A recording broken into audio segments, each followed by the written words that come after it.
వైకాపా ప్రభుత్వ హయాంలో కృష్ణా జిల్లా అవనిగడ్డలో అత్యంత కిరాతకంగా హత్యకు గురైనటువంటి డాక్టర్ కోటా శ్రీహరి గారి హత్య కేసుని ఇప్పటివరకు ఆంధ్రప్రదేశ్ ప్రభుత్వం అయితే ఛేదించలేదు. 4 ఏళ్ళు పూర్తిగా వస్తున్న ఈ కేసులో ఎటువంటి పురోగతి అయితే లేదు. అసలు కోటా శ్రీహరి గారిని ఎవరు చంపించారు, ఎవరు చంపారు, ఎందుకు చంపారు, దానికి సంబంధించినటువంటి ఆధారాలు అసలు ఎంతవరకు వచ్చాయి అనేది ఇప్పటి వరకు ఎవరికి కూడా ఒక స్పష్టత లేనటువంటి నేపథ్యంలో ఆంధ్రప్రదేశ్లో కూటమి ప్రభుత్వం ఏర్పాటైన తర్వాత ఈ కేసుని కూటమి ప్రభుత్వం సిఐడికి అప్పగించినటువంటి నేపథ్యంలో ఈ కేసులో ఒక సంచలనమైనటువంటి అంశం బయటపడింది అంటూ కొన్ని వార్తలు వస్తున్న నేపథ్యంలో ఆ అంశం ఏంటనేది మనం విశ్లేషణ చేసుకుందాం. ప్రస్తుతం మనతో పాటున్నారు ప్రముఖ సీనియర్ జర్నలిస్ట్ దుర్గా కుమార్ గారు. సార్తో మాట్లాడదాం. సార్ నమస్తే. సార్ నమస్తే కృష్ణ గారు. సార్ ఈ అంశం మీద మీ విశ్లేషణ ఏంటి? ఇప్పుడు ఇది అవనగడ్డ అనేది రాజకీయంగా చాలా సున్నితమైన ప్రదేశం అండి. ఇలాంటి ఫ్యాక్షన్ హత్యలు కడపలో ఎలా జరుగుతాయి ఇక్కడ కూడా అలాంటివి జరుగుతాయి. గతంలో కూడా అనేకం జరిగినాయి. అందువల్ల గతంలో అసలు న్యాయశాఖ కూడా ఆ దివి తాలూకాలో జరిగే హత్యలకు కానీ రాజకీయ హత్యలకు కానీ ఏమాత్రం కూడా మినహాయింపు ఇవ్వకూడదు, గట్టిగా వ్యవహరించాలి, కఠినంగా శిక్షలు వేయాలనేటువంటి దృక్పథంతో ఉండి అంతకుముందు కూడా ఒక యువ లాయర్ని కూడా గతంలో చంపేశారు. తోమాటి అతని పేరు నాకు రమేష్ అనుకుంటాను, అతన్ని చంపేశారు. తోమాటి బాలకోటేశ్వర గారు అబ్బాయి. అంటే వైకాపా హయాంలోనే మనం ప్రత్యేకంగా మాట్లాడుకుంటే వైకాపా హయాంలో జగన్మోహన్ రెడ్డి ముఖ్యమంత్రిగా ఉన్నటువంటి సమయంలో కృష్ణా జిల్లాలోని అవనగడ్డలో అవునండి అసలు కోటా శ్రీహరి గారిని 65 years కిరాతకంగా చంపారు. అత్యంత కిరాతకంగా 4 సంవత్సరాలు గడుస్తున్నా కానీ దానికి సంబంధించినటువంటి పురోగతి లేదు. అవును, అది సిఐడి దర్యాప్తులో అది ఈ నెల 27వ తారీఖు కనుక అయిపోయిందండి. నవంబర్ 27కి 4 ఏళ్ళు పూర్తి అయిపోయింది. ఒక్క ఇంచు కూడా అవ్వలేదు. కానీ ఇక్కడ మనం ఒకటి చెప్పాలి కృష్ణ గారు, వివేకానంద రెడ్డి గారి హత్యకి దీనికి కూడా చాలా దగ్గర సంబంధాలు ఉన్నాయి. ఏంటి సార్ అవి? అది ఎట్లా అంటే దీని వెనకాల ఉన్న వ్యక్తులు రాజకీయంగా వైఎస్ఆర్సీపీకి సంబంధించిన వ్యక్తులు ఉండటం వల్లనే ఒక్క అంగుళం కూడా ముందుకెళ్ళలేదు. అదేమో అక్కడేమో డైరెక్ట్గా జగన్మోహన్ రెడ్డి గారి కుటుంబ సభ్యులే ఉన్నారు వాళ్ళ సొంత బాబాయిని చంపటంలో. అంటే ఎవరో ఒక ఆయన అన్నాళ్లే, ఆయన సీఎం రాజా అని మా చిన్న ఆయన్ని చంపుకుంటే మీకేం కడుపులో నొప్పిరా అని. అట్లాగే అక్కడ అట్లా ఉన్నారు. ఇక్కడేమో వైఎస్ఆర్సీపీకి చెందిన ఒక ప్రజాప్రతినిధి, ఆయన ప్రధాన అనుచరుడి పాత్ర మెయిన్గా ఉందనేది అక్కడ ఉన్న ఆరోపణ.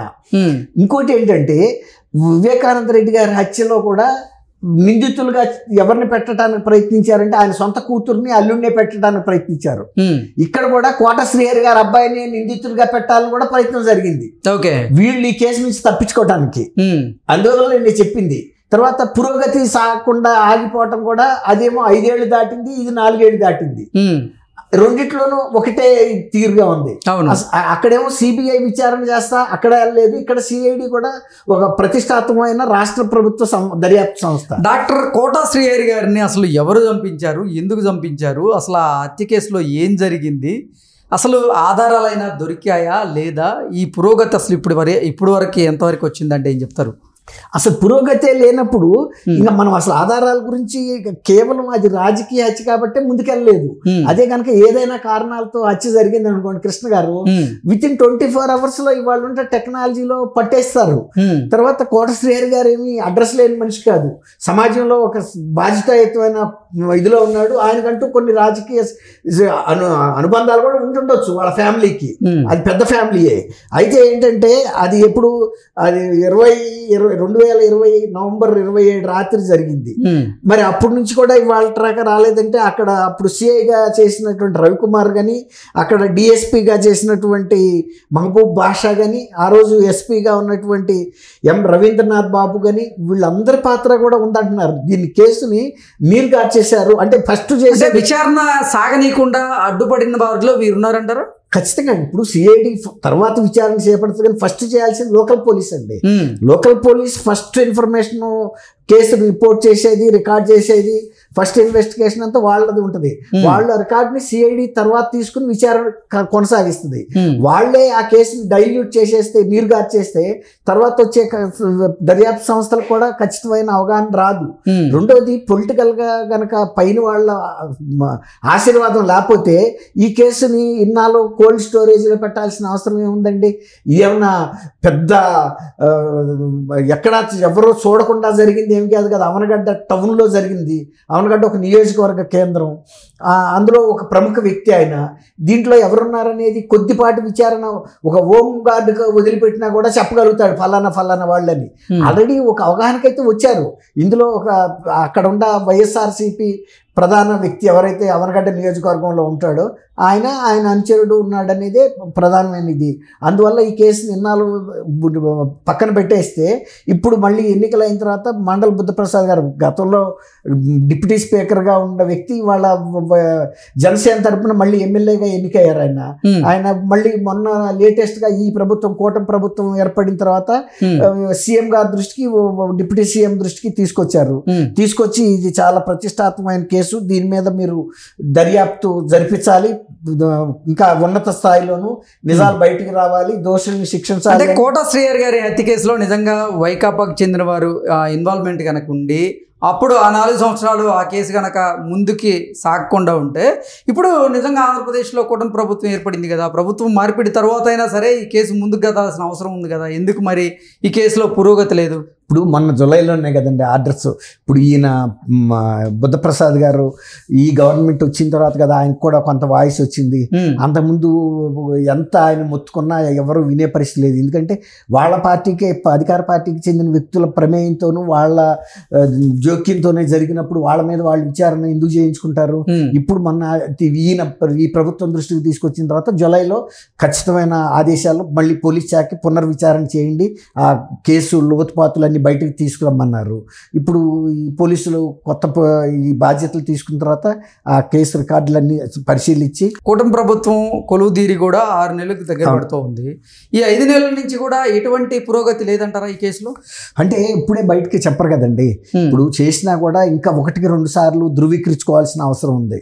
ఎందుకంటే ఇది గత కొంతకాలంగా కోల్డ్ స్టోరేజ్ లో ఉంది కాబట్టి మళ్ళీ అవునా కాదా అని స్పష్టంగా చూసుకున్న తర్వాతే వెళ్ళాలి తప్ప గబగబా బయటకు వచ్చి చెప్పేస్తే కూడా దోషులు అలర్ట్ అయ్యే అవకాశం ఉంది.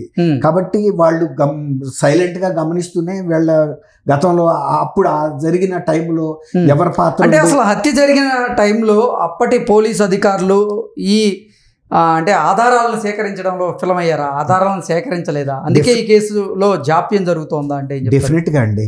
ఇప్పుడు నేను ఇందాక చెప్పింది నీరుగార్చారు అంటేనే వాళ్ళు సరైన అవగాహన కేసుకు రానివ్వకుండా ఒక కన్ఫ్యూజన్ క్రియేట్ చేసి ఆఖరికి వాళ్ళ సొంత కొడుకునే ఇందులో ఇన్వాల్వ్ చేస్తే కనుక మనకెందుకు వాళ్ళు చూసుకుంటారు అన్నట్టుగా ముత్యాల ముగ్గు సినిమాలో లాగా ఇప్పుడు ఇందాక చెప్పా కదా, సొంత కొడుకును కూడా పెట్టడానికి ప్రయత్నించారు. ఎందుకు? అసలు దోషం తప్పించడానికి. ఈ విధంగా అసలు యొక్క నిజమైన సాక్ష్యాలను తప్పించి అబద్ధపు సాక్ష్యాలను ఇన్కార్పొరేట్ చేయడానికి ప్రయత్నించినప్పుడు మళ్ళీ కూడా ఇవన్నీ కూడా వెరిఫై చేసుకోవాలి. వాళ్ళ పాత్ర ఏంటి, వాళ్ళు ఎవరెవరు ఎట్లా ఇన్వాల్వ్ అయ్యారు ఇందులో, గూగుల్ టేక్అవుట్ లాంటివి కూడా మళ్ళీ చూడాలి. 2020లో 4 ఏళ్ల క్రితం జరిగినటువంటి సంఘటనకు సంబంధించి ఆధారాలు సేకరించాలంటే కొన్ని సాంకేతికమైన ఆధారాలు సేకరించాలి, కొన్ని స్థానికంగా ఉన్న అభిప్రాయాలు, జరిగిన సంఘటనకు సంబంధించి ఎవరికి నాలెడ్జ్ ఉందో మళ్ళీ వాళ్ళని విచారించాలి, ప్రత్యక్ష సాక్షుల్ని విచారించాలి. తర్వాత ఇప్పుడు వాళ్ళ అబ్బాయి మీద పెట్టారు కాబట్టి వాళ్ళ అబ్బాయికి ఈయనకి ఏమన్నా డిఫరెన్సెస్ ఉన్నాయా, అసలు అంత హత్య చేసేటటువంటి కారణాలు ఏముంటాయి అని ఒకసారి మళ్ళీ వెరిఫై చేసుకుంటారు కదా వాళ్ళు కూడా. ఇప్పుడు కోట శ్రీహరి గారి హత్యకు కారణం ఏమై ఉండొచ్చు? అంటే రాజకీయ పరమైనటువంటి హత్యగా దీన్ని భావించవచ్చా, లేదంటే కక్షపూరితమైనటువంటి హత్యగా భావించవచ్చా? అసలు ఏంటి? ఖచ్చితంగా రాజకీయ ప్రమేయం లేకుండా ఒక 65 సంవత్సరాల డాక్టర్ని చంపాల్సిన అవసరం ఏముందండి? ఆయన ఒక సీనియర్ సిటిజన్ అయినా కూడా మరి ఆయనకు ఉండ పలుకుబడి కానీ లేకపోతే రేపు మనకి రాజకీయంగా భవిష్యత్తులో అడ్డం పడతాడని అంటే ఆయన పలుకుబడిని కూడా ప్రత్యర్థులకు ఉపయోగిస్తాడని భయపడబట్టే కదా ఆయన అక్కడి నుంచి ఎలిమినేట్ చేయాలనుకునేది. మరి బహుశా మరి ఇక అది సో వివేకానంద రెడ్డి హత్యను పోలినట్లుగానే ఇప్పుడు కోటా శ్రీహరి గారి హత్య కూడా ఉంది అంటారు. సేమ్ అండి, అన్ని రకాలుగా డిలే ఉంది, తర్వాత కుటుంబ సభ్యుల మీద తోసేయటం ఉంది, ఇక్కడ వైఎస్ఆర్సీపీ పార్టీ ప్రమేయం ఉంది, అక్కడేమో వాళ్ళ కుటుంబ సభ్యుల ప్రమేయం ఉంది. అందువల్ల కేసు కడుగు కూడా ముందుకే ఇవ్వకుండా చూశారు. రెండు కూడా ఒక ప్రతిష్టాత్మకమైన సంస్థల దర్యాప్తులో ఉన్నాయి. తర్వాత అక్కడ స్థానికంగా శంకరయ్యని ఆ రోజు సైలెంట్ చేశారు, ఇక్కడ రవికుమార్ని డిఎస్పీని ఎస్పీని వీళ్ళని సైలెంట్ చేశారు. ఈ విధంగా రెండింటికి చాలా దగ్గర పోలికలు ఉన్నాయి. రెండు రాజకీయ హత్యలే. కాకపోతే ఇక్కడ డాక్టర్ గారు పెద్ద శ్రీహరి గారు పదవులు చేయకపోవచ్చు, కానీ సమాజంలో పలుకుబడి ఉన్న వ్యక్తే.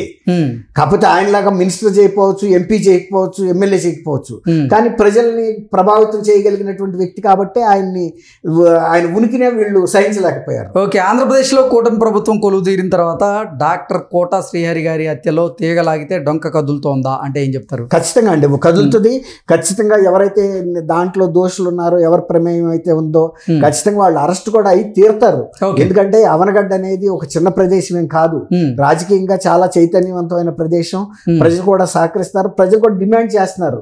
ఎందుకంటే శ్రీహరి గారిని చంపిన హంతకులు బయటకు రావాలి, ఎంతటాడైనా అరెస్ట్ కావాలి, న్యాయం జరగాలని కోరుతున్నారు. వాళ్ళకి కూడా 4 ఏళ్ల తర్వాత కూడా మర్చిపోలేదు. అందువల్లే బుద్ధప్రసాద్ గారు కూడా మళ్ళీ కూటమి ప్రభుత్వ దృష్టికి ఫ్రెష్ గా తీసుకొచ్చి దాని మీద దర్యాప్తు చేయమని అడుగుతున్నారు. Okay sir, thank you so much అండి. థ్యాంక్ యూ కృష్ణ గారు.